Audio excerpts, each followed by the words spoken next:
સુરતના કડોદરામાં ભાજપમાં પગદાર નેતા શશીસિંહની પુત્રવધુ નિધિ રાજપૂતે પતિના લગ્નેતર સંબંધ અને સાસરીના ત્રાસથી કંટાળીને ગળે ફાંસો ખાઈને આપઘાત કરી લીધો છે.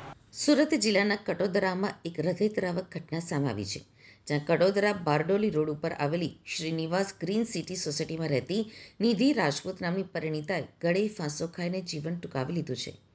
મૃતક નિધિના લગ્ન માત્ર 2 વર્ષ અગાઉ કડોદરા નગરપાલિકાના પૂર્વ ઉપપ્રમુખ શશીસિંહના પુત્ર અને જીમ સંચાલક સૌરભસિંહ સાથે થયા હતા.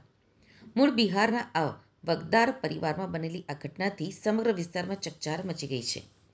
પ્રેમ અને પીડા વચ્ચે લખાયેલી દોઢ પાનાની દર્દનાક આ કહાની છે. પરિણીતા નિધિ રાજપૂતે આપઘાત પૂર્વે લખેલી દોઢ પાનાની સુસાઇડ નોટમાં તેના તૂટેલા દિલની આક્રંદ સ્પષ્ટ દેખાય છે. હિન્દી અને અંગ્રેજીમાં લખાયેલા આ પત્રમાં નિધિએ પતિ સૌરભ પ્રત્યેના પોતાના બેહદ પ્રેમનો ઇકરાર કરતા લખ્યું છે કે હું સૌરભને અનહદ પ્રેમ કરું છું અને તેના વિના જીવી શકતી નથી, પરંતુ તેના અન્ય સ્ત્રી સાથેના આડા સંબંધો હવે મારાથી સહન થતા નથી.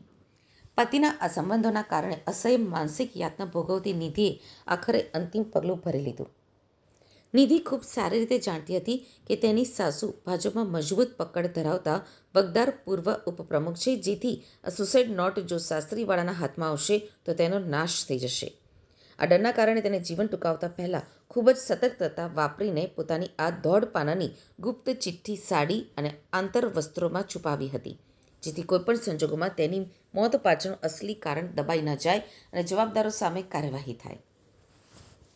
નિધિના આપઘાત બાદ જ્યારે હોસ્પિટલમાં ડોક્ટરો દ્વારા પોસ્ટમોર્ટમ કરવામાં આવી રહ્યું હતું, ત્યારે તેના કપડામાંથી આ વિસ્ફોટક સુસાઇડ નોટ મળી હતી. પરિણીતાએ છુપાવેલી આ ચિઠ્ઠી સામે આવતા જ ઉપસ્થિત પોલીસ અધિકારીઓ પણ ચોંકી ઉઠ્યા હતા.